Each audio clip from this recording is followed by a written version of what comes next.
I sold a business in 2012 to an American public company, which I, for a short while, was the CEO of, and it went horribly badly wrong. So badly wrong, I had to sell my house. They did literally everything wrong you can possibly do in a deal.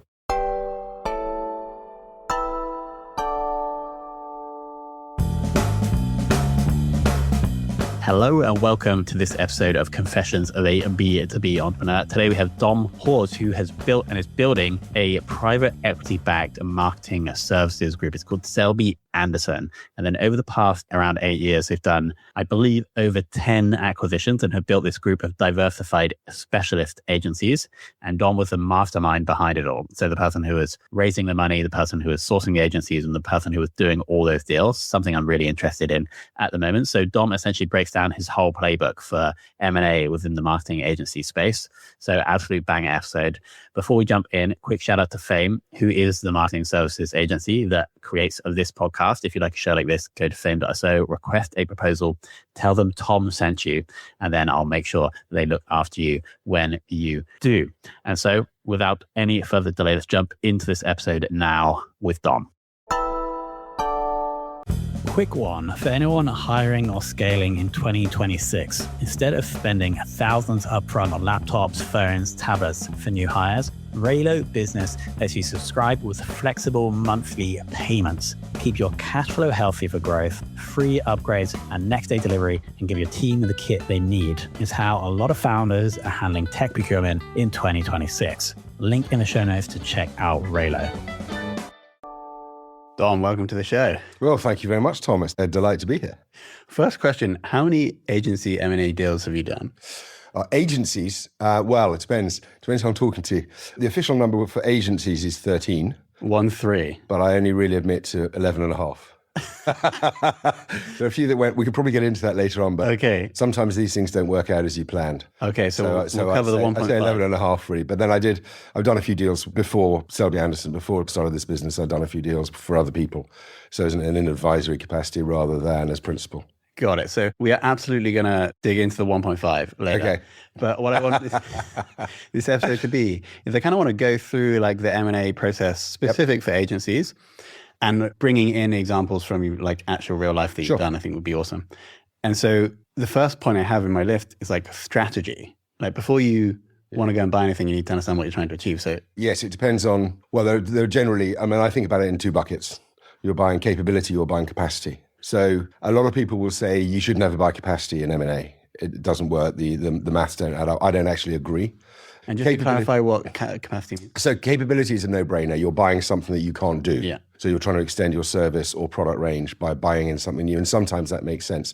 And actually capability could be international. So you might want to buy somewhere overseas to extend your footprint. Capacity is they do exactly what you do, but you're just building market share by buying them and taking them out. So I like buying capacity because A, I like being really focused, and B, it's all about market power, right? It is all about market power. So if you can acquire, if you've got enough growth capital to go out and acquire proper market share, like a direct you end up in a stronger position. A direct competitor, yeah. The other thing about buying capability versus capacity.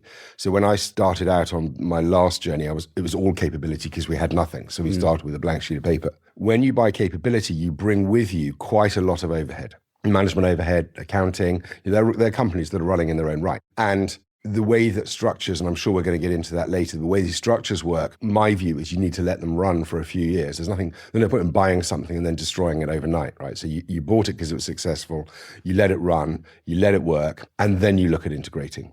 Whereas when you're buying capacity, different matter. You can integrate from day one. Okay, because... So it depends on what you want to do. So that's how I look at it. I like to keep things really simple, but it's either capacity or capability. But once you get beyond that, then you're looking at other pieces. So let's say I'm building a group and I need capability. I need to be able to service a US market. So I want to buy in the States. After that, what's my strategy? So where's my entry point? And that's where it gets really hard, particularly in overseas markets. in this country, we all know who the cool kids are and who the cool kids are not. You know, if you buy that agency, your name is done. Whereas if you buy that one, everyone's going to go, hey, how did they do that? Right? They bought them. They weren't even on market. But in an overseas territory, or in a different market, you don't know who the cool kids are. So for me, and we're going to get on to origination, I'm sure, everyone wants to be in good company. So for me, part of that strategy is once I've worked out either is it capacity or capability I'm buying, it's like which transaction am I going to do that is going to help me do the next one after that? Okay. So that's how I try and think about it. So with the capacity, you can integrate on day one because everything's the same and you can just you're buying together. talent, you're buying good client lists, you're probably losing the brand if you're buying capacity, depending on how you're going to do it. So really you're buying talent and you're buying process maybe. If they've got better ways of doing things, you might be able to improve your own business, but you're buying talent really, and clients. Talent and clients, makes sense. So you can just smash them together straight away. Yeah. But if it's capability, then you can't really do that because you risk breaking the thing that you don't know. Well, you might break it, and B, if it's in a market where you have no presence, you're taking someone who is presumably known and you're taking their name away and replacing it with a name that is not known in that market. So it's hard. I mean, lots of people do it, but it's hard. So I've seen both approaches. I've experienced both approaches, and they both come with, different pros and cons. So I talked about market power when you're buying capacity. Capability buys generally don't give you that at all. So, you can build a group of 250 people and have 8 or 9 agencies. They're all 30 or 40 people, and that's all the client sees. So when you go then head to head in a pitch with an agency that is a mono brand with 250 people, they look at you and think, well, they're a bit risky. They're only 30 people, not knowing there's another 230 or 220 down the road. Exactly, yeah. So you don't build market power when you build a capability-based group. But in a market like this right now, where every pound is very, very hard fought and people run to specialists. So when I was building Selby Anderson, it was all about building a network of specialists, like really deep sector expertise that's very hard for people to either fudge or actually learn. So financial services, pharmaceutical and biotech, like really tricky, hard to know regulated businesses. And so most of the acquisitions there were capability because you were bringing together. Okay. Yeah. I mean, I did do a few capacity-based transactions. I was buying bolt-ons for existing agencies, and we did then merge. We bought 11 and a half, and we merged down to about 5. So we closed a few, took the business out, put it into other things, merged into 5 main units. So my thinking there was, if you were doing programmatic M&A, you kind of need to think about how the structure is going to work when you bring people in. And we were, at our peak, we were acquiring 3 or 4 businesses a year. So we created 3 different categories of agencies. Foundation agencies, and the name stays above the door. We find bolt-ons for them. Development agencies, everyone has a chance to become a foundation agency. 5 million of revenue, 1 million of EBIT, or 50 people profitably employed. Gets you to foundation status. Or if you don't get there, you then become a candidate to be merged into someone else. And then the last one was an incubation stage. And that was a result of COVID, where we got a bit more entrepreneurial during COVID to try and solve a few problems that we couldn't do via acquisition. And then started your own mini. We did our own, we started a couple of small units, yeah. And going back to a point you mentioned is you like to do an acquisition with the view of the next one. Is one example of that, like there's this great brand that you want to buy, but you don't think they'll sell to you unless you have this other good brand. Is that what you mean? Or? Well, if you buy an agency or a business that other people rate, it makes you a really good destination for them too when they come to sell. Because they get to tell their friends who sold to this group that bought. Well, partly that, but they go we like the cut of their jib. Like they just bought that company and we didn't even think it was for sale, and they're really cool and they win all the awards and all that kind of stuff. They have fun or whatever it is. They have a great reputation. So if they're going to that group must have something about them. And I've seen the opposite of that. A couple of private equity backed buy and builds where they're buying culture clashes, competing cultures, and it goes horribly wrong. Because you put those people in the building, in this case, they were integrating everybody, so all the brands disappear. And when they bought one company in particular, whose name I shan't mention, but it was like, at that stage, no one in the UK would want to go anywhere near that group, because they bought them, and they were well known as being dicks. Really? Yeah, so you wouldn't follow in after that. So you really have to have a knowledge of the market. And that's always been my view, yeah. So my view, yes. I mean, look, when you're doing, when you let it be known that you're in the market to buy something, you get inundated with approaches from all sorts of M&A advisors. And sometimes those deals look okay and can work. I don't think I've ever won that kind of bidding process ever. I don't like them at all. So any deal that's come to you through an advisor, you've never... I don't think we've ever done one. So I did have an expert originator helping me. So we went looking for our own deals, and he would speak to some of the other people in the process. So we did take part in competitive processes, but I don't think I ever bought anything that started with an email. Ever.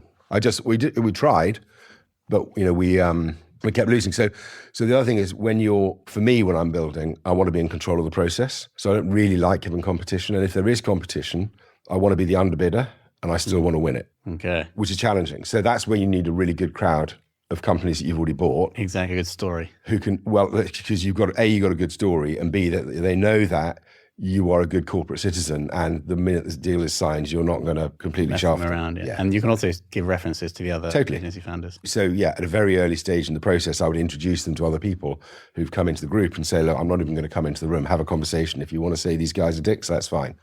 But they're not going to, because we're not. And then each deal would help do the next one.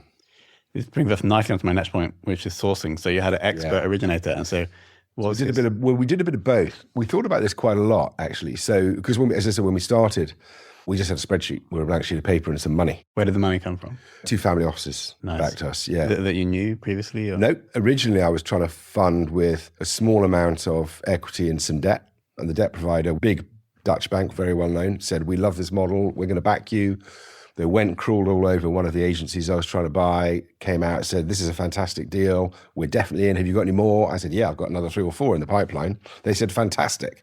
A week later, they phoned me up and said, really sorry, policy change in HQ, we're not going to trade. Oh, God. It's like, yeah, but you sent your quants in all over the agency. The founder has now told his staff he's selling. Really? So yeah, it was horrible. So I then effectively had a window to find some money, or the whole thing was going to be... Or that deal was going to be... Well, that deal was done. And if that deal was done, the next one would be done. And really? Like if you're the person that exposes to an agency's employees that the owner is selling, and then you don't buy, like who is going to take you seriously? Yeah, so I had a short window, and I just met some extremely nice, super smart people from a family office. We just got on instantly, straight away. And you just met them in a bar? Well, I was introduced them through a friend, and I did indeed meet them in a bar.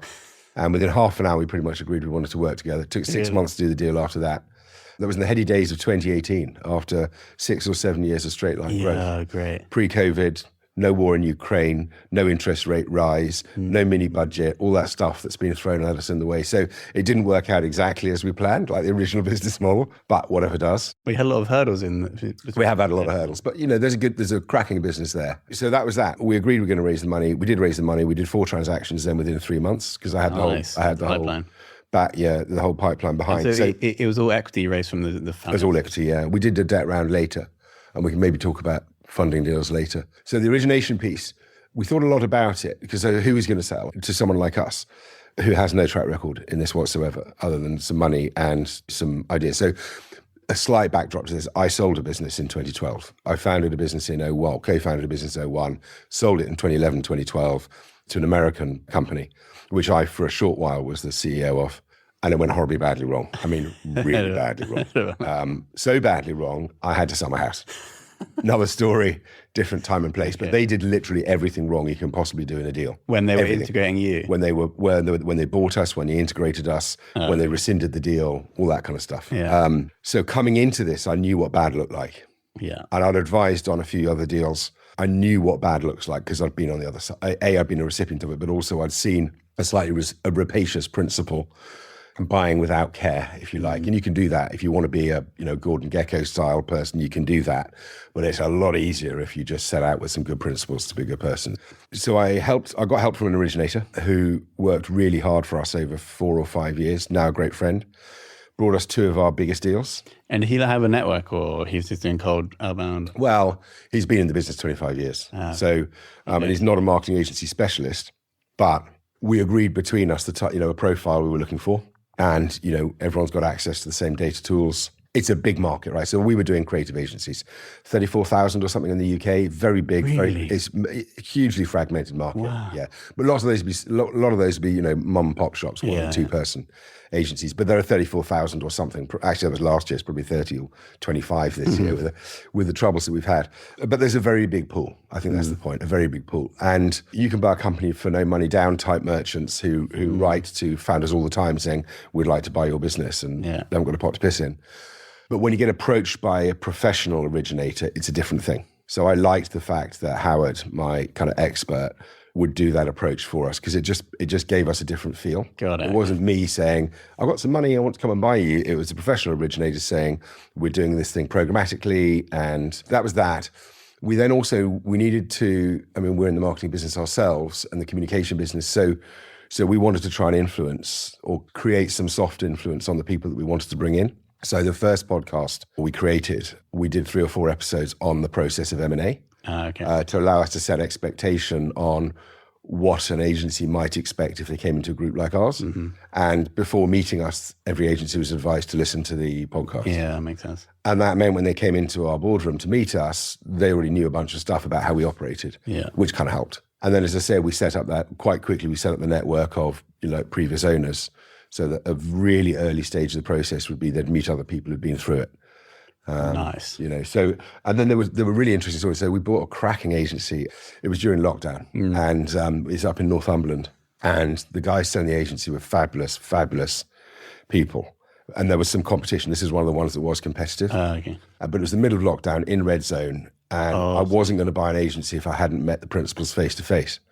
So I rented a car, got in it, and I drove into the red zone to go and meet them for a walk on the beach. In fact, we didn't. We met somewhere else. But that face-to-face meeting was what gave me the confidence that I should be buying their agency, and I think gave them the confidence that they should be selling, because everyone else was just online. Yeah, presumably they didn't meet the other They didn't meet anyone else, no. So we were able to have 2 or 3 hours of really good conversation, not just about, because any deal is pretty antiseptic. It's a number, it's a structure, that stuff. But what actually matters to the people, and like they've built this business over 23, 25 years, and their hopes and dreams for the future and the people in it and all that kind of stuff. That's what really matters, I think, when it comes to a deal. It's not the numbers. Well, let's actually get into the numbers and the deal structure. Yeah.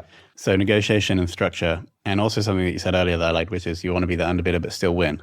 So that's part of negotiation and structure, I guess. I tried to create a business like this in 2013, and I couldn't get anything off the ground. I couldn't find anyone. 5 years before Selby, I couldn't get anyone to agree a deal with me, and I was missing a piece. I was just missing a piece of the puzzle, and that piece is structure. So the price is one thing, and you can go and talk about a price to someone, and you can negotiate the price. Much more important than that is the structure and how the deal happens, and what responsibilities they've got, and what the warranties are, and how long it's going to be, and how involved they're going to be, and all that kind of stuff. It was only when I was advising other people I realized how important the structure was, because I was actively engaged, if you like, as the middle person between buyer and seller. And I was hearing from the seller about, this is feeling pretty antiseptic. It's the soft stuff that I really care about. So, okay, twig. Okay. So when we got into this, that's part of the origination. That's part of the story. And, by the way, I did a lot of direct stuff too. I did do that once we got up and running. And then ultimately, the reason you want to buy the cool kids is then you get inbound or you get referrals. Yeah. So we would get a lot of people coming to us saying, we're thinking of selling, will you buy us? And when you get to that, that's a nice place to be. That's when you can start thinking about hopefully being the underbidder. But got it. So if you have a brand, then people are more likely to want to sell to you guys because they can say they sell to you guys. Yeah, or just they know it's a good culture. So I was in a conversation just yesterday with somebody we were talking about M&A and the process and, the dreaded earnout, right? So there's this myth that, no one gets the end of their earnout. It's terrible. And buyers are always trying to shaft earnout holders of their money. And, that's just not the case. If you're doing something programmatically and you want to do lots of acquisitions, you ain't going to get very far if you kick people out of the building. Now, I've had to do that. Sometimes it goes wrong and you have to end it and it's messy and nasty and whatever. But most of the time, you want people to get all the way to the end of the earnout and then stay on. I mean, that's when you're doing what I do anyway. You want leaders. You need people to come in and then stay. But then you have to work out how to incentivize them after the earnout, right? Yeah, of course. Yeah. And a lot of that's up to them, of course. Like some will be very happy. They'll have a bunch of money in the bank, and they'll be very happy just to continue doing what they're doing or taking on a bigger brief or bigger clients or new geographies, or it depends. Most of the people that I've worked with in this way are motivated by achievement rather than just dough, rather than just money. And money is important to everybody. Yeah. Because, it buys you beer vouchers and all that kind of stuff. but achievement is what motivates most of them. And that, back again, these are all interwoven, these subjects, I think, but back to both negotiation and origination, people would often ask, what do you look for in an agency? And it would always be the principle I'd start with. I have to have somebody who's not just motivated by money. If it's just money, go sell to someone else. So you wouldn't do 100% cash? All of our deals were, they all were, but not up front. Yeah. We did no, so we bought 100%. So there are lots of ways of structuring. In all but one, actually, we bought everything up front. But with an earn-out? With an earn-in. So there are different, depending on the stage of the company, there are different structures, and I think we operated 7 or 8 different structures based on the needs of the founder. So the other thing we do is we try and tailor each deal to suit their needs within the confines of our investment committee's rules. So could we go through? Don't have to go through a specific one, or we can, but don't name it. But like a structure that you use. So we'll do it for instance, because they're all flavors of the same thing. If there's an earn-out is basically warranted, and there are basically, in our world, there were 2 things you can warrant: profit or revenue. And you can do that because you're leaving them alone. You're not going to mess with them for that time period. Yeah. There's a lot of people do earnouts where they do mess with them. That's where it starts going to really change. Yeah, exactly. Right. So ours were performance-related earnouts, and you also have just straight deferments, which are not performance-related. If it's performance-related, then it's how are you going to warrant it? Exactly. And we did 2 flavors: revenue warranties and EBITDA warranties. Profit warranties, much more popular with investors and people like me because it's pound for pound, plus minus, very simple to understand. Yeah. Revenue warranties start getting really difficult for lots of different reasons. Like, it's easy to massage revenue, but it's not easy to massage profit. You can bring it forward, you've got work in progress, you've got revenue recognition, all that kind of stuff. But what actually hits the bottom line is quite difficult to judge. And the auditors will be all over that stuff. And then because profit is pound plus, pound minus, but revenue is 100% obviously, and profit is 15, 20%, whatever it is. If you do pound plus, pound minus on revenue as a warranty, you very quickly get underwater as an acquirer. Mm-hmm. So what you end up doing is ratchet-based warranties. And any ratchet that has a cliff edge is a nightmare because it's open to manipulation. Yeah. So there are books on this stuff. People can go read them. So what we tried to do, or what I would do as a deal, now, if I'm buying 100%. Can we give an example of actual numbers? So if you're buying a business now, it's 4 million revenue, 1 million in EBITDA. Yeah. Okay. So right now, if it's 4 million, 1 million EBITDA, it's probably on a 5 to 6 times EBIT, probably. I think in this market, that's what I'm hearing, 5 to 7, depending on how much retained revenue they have. So let's keep it easy and say it's 5 times, give it a value of £5 million. 2.5 of that's going to be, assuming it's cash-free, debt-free, 2.5 million is going to be paid at closing cash. And 2.5 is going to be deferred, typically over 3 years. And different people do deals in different ways. So I didn't like paying more than 6 times for a deal. Even that is quite lumpy. I need to talk about multiples very quickly, actually, because otherwise I'm going to tie myself up in knots later. The reason people like me pay a multiple of EBIT is because we are buying future performance of an agency. Simple. Many people who are selling think what they're selling is an accumulation of their past, not the future. Yeah.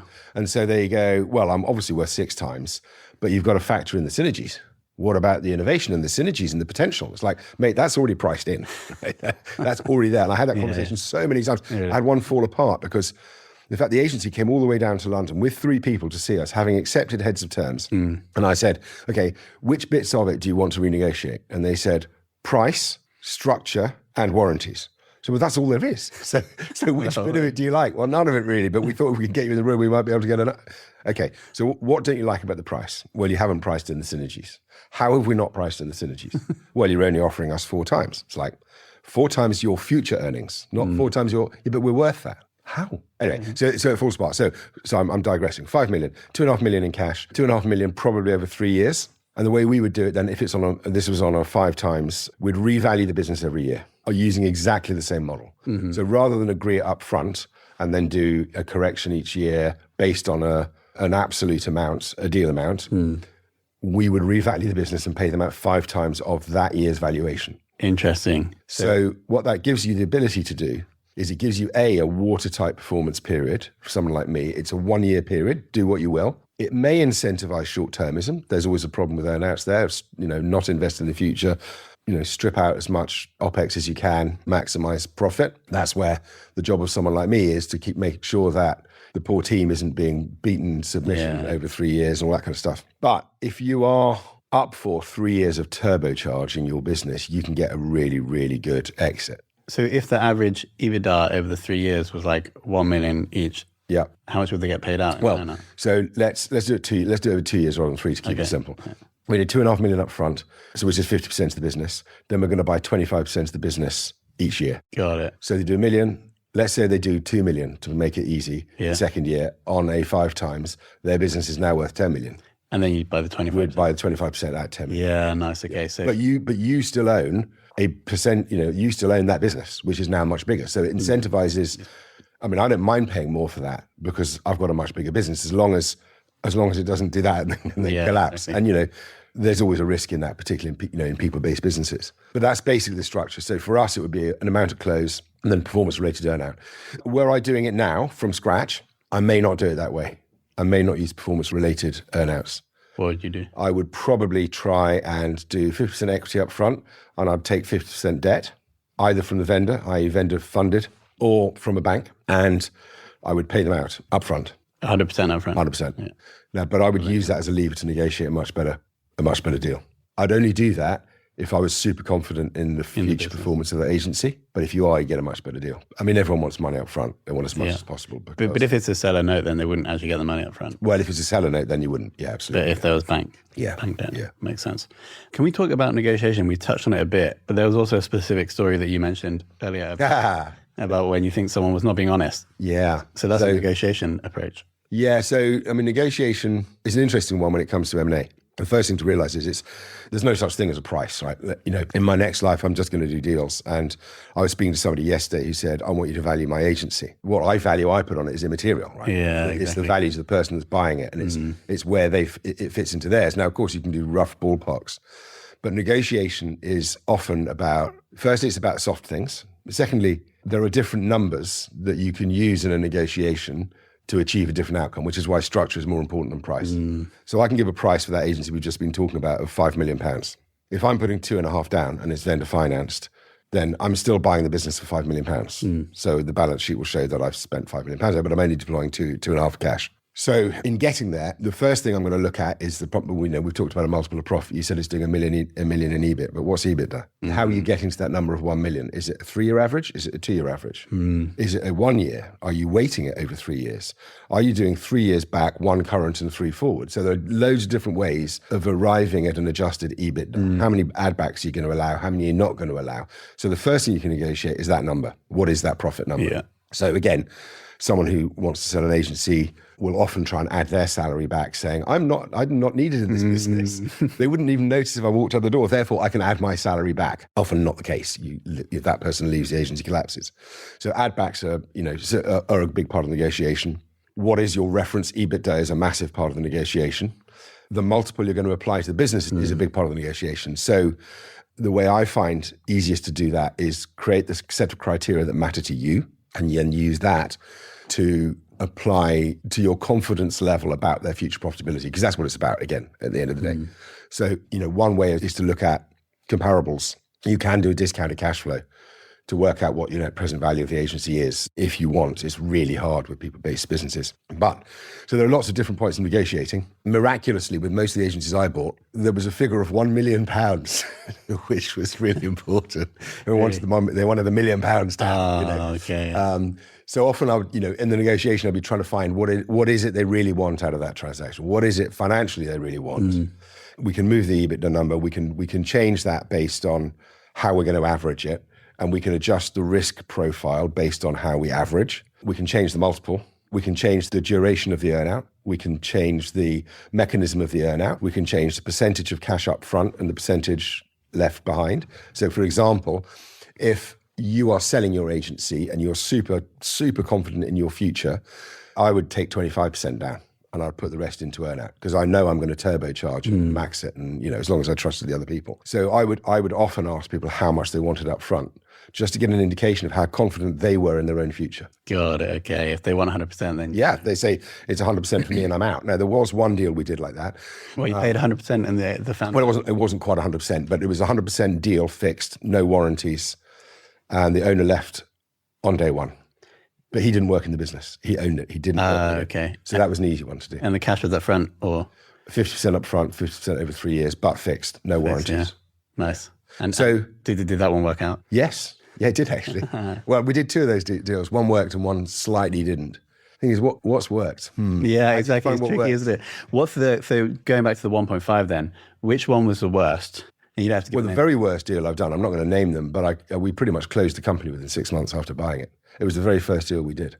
Oh, It was really? awful. The first one? It was awful. Well, the businesses wasn't We performing. learned a lot, let's just say. Yeah. It was also pretty much the smallest deal we did, thank God. And the founder stayed around? No, they went with prejudice. Oh, really? Yeah. Wow. Yeah. They were nice guys, but that business wasn't going to work. And they didn't want to be trapped in a 3-year failure. They just wanted to get out and do other stuff. There was a lot, it wasn't necessarily their fault. There's a bunch of stuff that happened right on or after transaction. I mean, if you're selling an agency, my best advice to you is to get someone in to run the process, particularly if you're a small business. You know yourself, I'm sure, how distracting it is when you get into a process, right? Your eye comes totally off the day-to-day ball. You get straight into the future and how great it's going to be. And then suddenly you find you've lost 3 months, 6 months, and the business is going to struggle. So in a bigger business, I mean, it happened in a couple of transactions. In a bigger business, they just come in and immediately take a bit of a dip. And then they'll find their feet again and off they go. With a small business, that dip can kill it. And that's what happened with the first deal we did. So it was really horrible, awful. So in fact, we managed to keep the client base and we actually started a business and we morphed those clients into the new business. Okay. And we just divested that business earlier this year. Nice. So we sold it, yeah. But transactions often go wrong. So in the middle of transactions, if you think about what's happening, there used to be quite a lot of advisors. There are fewer of those now. Some of the businesses went pop. But there used to be some advisors out there who would make a living by scaring their clients about what people like me would do post-transaction. Like, we know you're gonna dick us over. We're just trying to work out how. And it's like, how can I ever build a sustainable business if I'm trying to shaft people all the time? It's not going to happen. But there were a lot of people that did that. So transactions can get quite fraught. There's a lot of money at stake. There's a lot of risk at stake. So if you're buying, it's massively risky. You never know, particularly given that our first deal failed in its entirety completely within 6 months. So there's masses of risk. So there's a lot of trust going around. And then you bring advisors in. So you can have a really great relationship with the principals and then the advisors arrive. And it's like that gate crasher at a wedding that no one wants to have, right? And the lawyers are going to try and repaper the deal. Yeah. Why? I don't know. You've written a heads of terms, you've signed it, you've agreed it, the terms are agreed, but they always want to rewrite the terms. And nothing against lawyers, of course, they're essential in writing the divorce papers just in case things go wrong and all that kind of stuff. But really hinders the deal. It doesn't help relationships. And accountants can be worse because the lawyers are generally dealing with terms and they're trying to protect their clients. And you kind of understand that. The clauses they want to put in just in case things go wrong or where the bun fights are. Accountants that see money differently than you are really, really upsetting. And I don't think I've ever done a transaction in this business and in the past, in the big deals I've done there, where at one stage during that due diligence and transaction process, there wasn't a blow up of some sort. Every deal? Every single deal. And I almost want that to happen because if I'm not pushing hard enough, right? My job is to get value for the shareholders. Their job is to get value for themselves. There's conflict. There has to be conflict. So at some stage, we're going to have a scrap. On a recent divestment, it's about timing. I needed that transaction to be done on a day or I wasn't going to do it at all. And I think that they thought I was bluffing. Well, there's an easy way to find out, isn't there? And we just let the deadline pass. Well, they hit the deadline. We did the deal at 11:30 evening on that day. I don't know why. Deals always seem to get done in the small hours of the morning. I don't know why. Again, nothing ever happens nicely at 12:30 so you can go for lunch and celebrate. It doesn't happen that way. It's always in the middle of the night. And then sometimes you'll be in a transaction and you just get a feel for, you can really like the principles, but like stuff happens and you just think, hang on a sec, that's incongruous. That doesn't feel like them. And then it's like, well, okay, we're mid-transaction here. Jeez, how am I going to find out which of these people I'm seeing is the real one? So there was one transaction, and I'm really good friends with them now. And we slightly laugh about this, but there were things happening in there that I just didn't recognize. It was like, this is really weird. So we worked out it was an online call. I had Howard, who was my expert originator on. He had found the deal for me. I had David, the CFO, and he was the trusted intermediary, if you like, at that stage. So he wasn't our CFO then. He was helping us with the financial due diligence. So I basically needed to accuse very publicly one of the people of being dishonest to see how he reacted. Yeah. In retrospect, it was a pretty dumb thing to do, but actually it worked perfectly. So my theory was this. If you accuse someone very publicly of being dishonest, if they react with horror, revulsion, and aggression, they're probably innocent. If, however, they're a little bit, okay, that's an interesting response, whether it's the case or not, I'm no psychologist, but I just wanted to see the look on their face when I said those words of, I'm not sure I trust you anymore. This looks dishonest to me. So it all blew up. It went horribly wrong. They were really upset. Angry. And then both David and Howard were able to come and say, back off, Dom. Stop. Let's row back a bit. And we did row back. And the deal happened. And I'm still friends with the founders. They left the business. It's a brilliant business. And I'm good mates, actually, with certainly one of the founders. Another one of our best deals, I walked away from 3 times. Literally, down tools, not doing this transaction. You guys are a bunch of muppets. I'm not interested. Like as a strategy? Or? No, I really meant it, actually. Because I couldn't, it was the accountant. I couldn't deal with the accountant. They were double counting numbers, and it was so obvious to me. And I'm not the accountant, and they are. But they were double counting the numbers and refused to budge. So in the end, I walked away. And then an intermediary managed to come back and go, actually, we've had another look at the numbers. We think you're right. Come back to the table. And yeah. But I quite like that. That's the thing about deal hunting. You like the tension? I quite like it because I think the thing about negotiating is everyone wants to walk away slightly bruised. If it's too easy, then you're going to beat yourself up for life, wondering whether you could have got a better deal.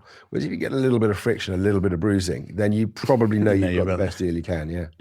What I'm also interested in is with Selby Anderson, when you had the portfolio companies, and obviously if they're on earnouts, you can't like meddle too much with it. Yeah. How do you know when to like meddle with them, or how do you stimulate growth? Well, our core principles don't meddle at all, really. Oh, okay. And in fact, in many of the share purchase agreements, we weren't allowed to do anything with the company structure, et cetera, et cetera, et cetera. So we had our club rules thing. So the club rules are generally, you look after the front office and we look after the back office, generally speaking. Okay. So we would run accounts and HR and the IT backbone. It's really important to have a good IT setup, particularly these days. Massive risk. The whole cyber thing's massively risky. So it's important to have a good setup for that, which we would run centrally. So they could focus on clients, ideally. The only other area really of stimulating growth would be thinking around strategy, where we built a really very competent and senior board with people who individual agencies would never be able to attract or afford, actually. I mean, proper leaders in the ex-worldwide CEO of Saatchi & Saatchi, ex-senior corporate finance partner from, Morkinson Smith, one of the best-known corporate finance businesses in our sector. And, then the unchallenged champion in B2B, Shane Redding. So they used to sit on the board. So we would be able to give, in my opinion, very good advice to the agencies about strategy, particularly with a market churning and changing. They were all flavors of the same thing, be a specialist. But we're trying to stimulate that way. And in the early days, like before the market got so volatile, we built a growth engine in the middle. So, the Achilles heel of every people-based business is you spend your time serving and delivering service. It's very hard to go out and hunt at the same time. I mean, really hard to do both. So most service businesses struggle with new business and growth. So we tried to build an engine centrally to do that. We tried to build some technology that would help us do it before AI was a thing. That didn't work. So we ended up building a podcast and using a podcast to meet new people, which we would then introduce to the agencies, which worked. I mean, that the ROI, we have to measure ROI. The ROI on that was about 4 to 1. Okay. So as long as you keep the clients beyond 1 year, then it's kind of, it's pretty good. And that network compounds as well. So we ran that for about 1.5 years. And that introduced us to 60 new businesses, something like that. Well, there's been a real masterclass on M&A, which is also what I think you're going to do in the future. I am. I love deals. So, I can tell you love deals. Yeah, so I'm kind of not needed where I am. As I said, there's an amazing board. The board's far better than I am at running agencies. The agency leaders we've got are all expert at running agencies. It's not who I am, right? I'm a deal guy. I'm a builder. So I'm going to go and do deal hunting full time, which I'm really excited about. Only deals, so helping other people with deals. Helping other deals, yeah. Helping them buy or sell. And so you'll be an advisor. You'll be in the room negotiating. I'll be in the room negotiating, in the bullpit, bare knuckle fighting on behalf of my clients. Yeah, I can't wait. I'm excited to see that. Dom, thank you so much for coming on. No, it's been fun. Thank you. Okay, what do we think, team? That was an epic episode. Shout out to Dom for coming on. If anybody's looking at buying or selling an agency, I highly recommend this episode. Some real gems in there. So thank you so much to Dom. Thank you so much for you for listening. And of course, thanks so much for Fame for producing this show. Head to fame.so if you like a show like this. Have an epic day.